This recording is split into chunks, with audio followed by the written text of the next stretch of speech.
संविधानाने अधिकार दिला असला तरी चुकीचे शब्द वापरणे टाळलं पाहिजे. जातीय तेढ वाढू नये याची काळजी घेतली पाहिजे.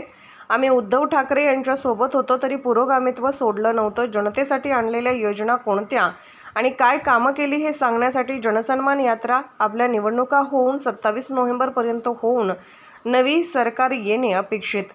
विरोधक काय बोलतात याकडे लक्ष न देता आम्ही काय केलं, कामं केली हे सांगण्यासाठी आम्ही लोकांमध्ये आमची युती भाजपशी, त्यामुळे आम्ही बावनकुळे किंवा देवेंद्र यांच्याशी बोलू.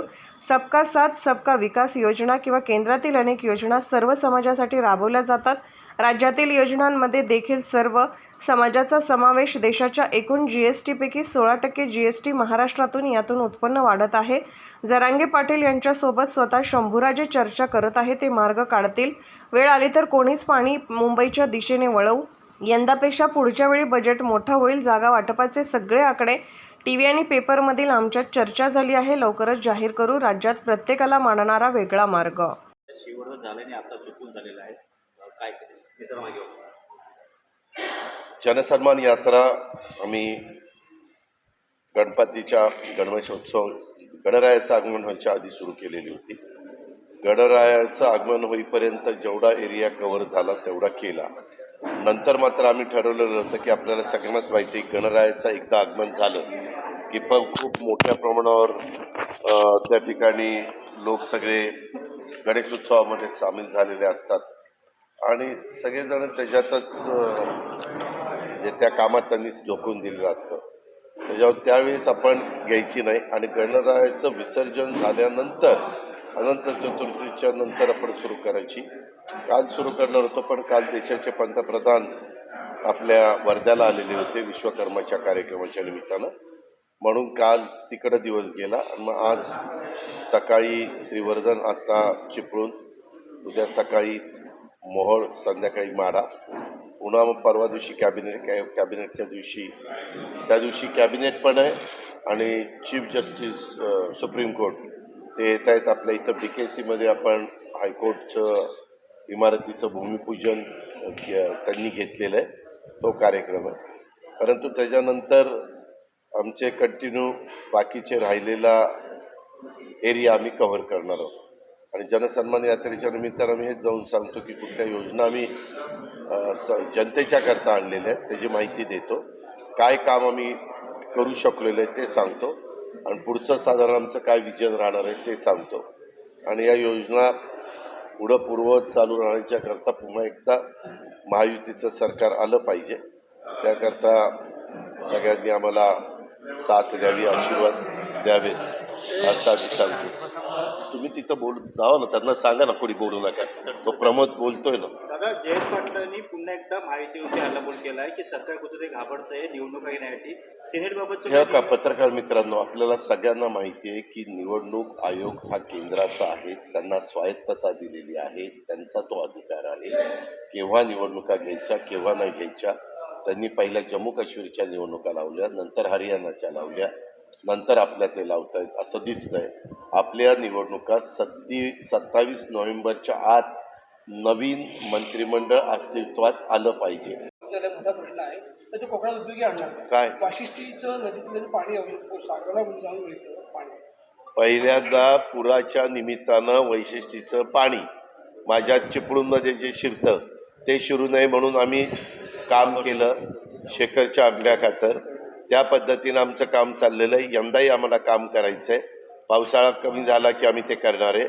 आपल्याला कदाचित कोयनेच्या पाण्याच्या बद्दलचा प्रश्न विचारायचा असेल, त्याबद्दल आम्ही सर्वेक्षण करायला सांगितलेलं आहे. सर्वेक्षण झाल्यानंतर DPR तयार होईल. ते पाणी समुद्राला जातं आहे. वेळ पडली तर आपल्याला इकडचा जो भाग जो डेव्हलप होतोय त्याच्यात कदाचित उद्याच्याला ते पाणी मुंबईपर्यंत पण नेण्याची गरज ज्यावेळेस निर्माण होईल त्यावेळेस द्यावं लागेल.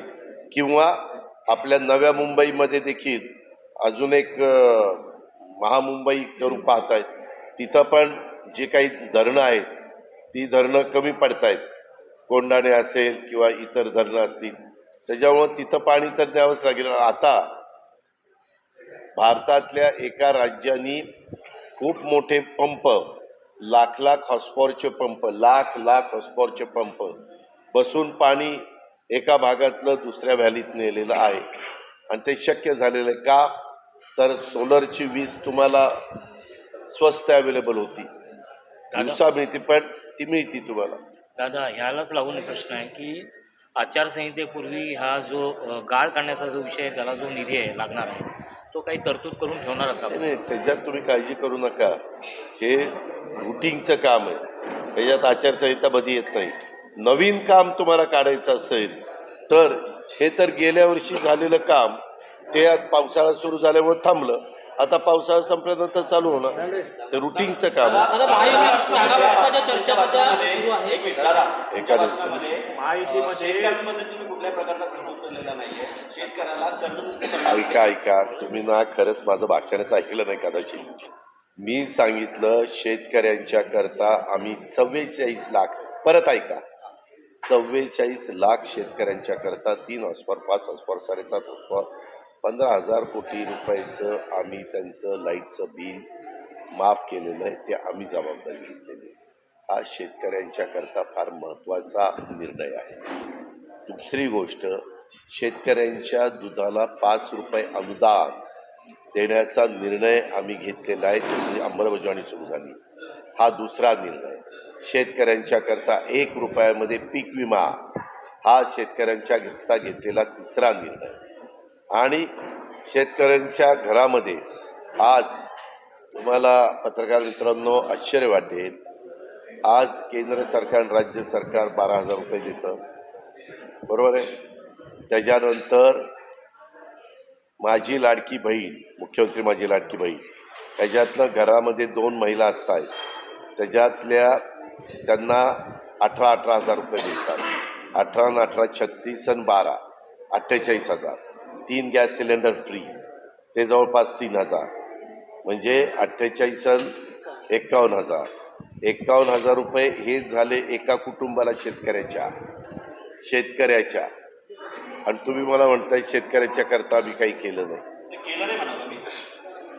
मी बोललो ना. महायुतीत जागा वाटपाच्या चर्चा सध्या सुरू आहेत, वेगवेगळे आकडे समोर येतात. आणि त्याच्यामध्ये आम्ही आता अमितभाई शहांना भेटलो. कांदा निर्यात बंदी उठवा, कांदा निर्यात करायची बंदी होती ती उठवली. हा शेतकऱ्यांच्या करता घेतलेला महत्त्वाचा निर्णय. आम्ही आता MSP वाढवा, कशाची, साखरेची, ते झाले की ऊस व्यवसायाला, ऊस पिकाला त्याचा फायदा होणार आहे. तेलाच्या बद्दलचं, सोयाबीनचा दर वाढावा म्हणून तो टॅक्स लावला होता, तो कमी केला, आयात जे तेल होतं त्याच्याबद्दलचं. त्याच्यामुळं तिथं पण सोयाबीनचा दर त्या ठिकाणी वाढेल. साधारण सोयाबीन असेल, कापूस असेल, ऊस असेल, कांदा असेल, ही जी काही पिकं आहेत, ह्या पिकांना न्याय देण्याची भूमिका केंद्र सरकारने स्वीकारलेली आहे. आणि त्याच्यातले काही प्रश्न मार्गी लागले, बाकीचे प्रश्न हे लवकरच त्या ठिकाणी मार्गी लागतील, हा विश्वास मी तुम्हाला देतो. दादा, महायुतीच्या जागा वाटपाच्या चर्चा सुरू आहेत, वेगवेगळे आकडे समोर येतात. हे राष्ट्रवादी सगळे आकडे सगळे कुणीतरी कल्पो, म्हणजे आम्हाला तर काय माहीत नाही. आम्हाला TV मध्ये किंवा पेपरलाच ते वाचायला मिळतात.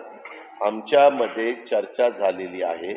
आम्ही लवकरात लवकर अंतिम निर्णयाप्रत येणार आहे. आणि त्या प्रकारे आम्ही नंतर तिघही पक्षाचे प्रमुख एकत्रपणे बैठक घेऊन त्या जागा 3 पक्ष आणि त्यांचे घटक पक्षाला पण काही जागा सोडल्या जातील, त्या आम्ही अतिशय व्यवस्थितपणे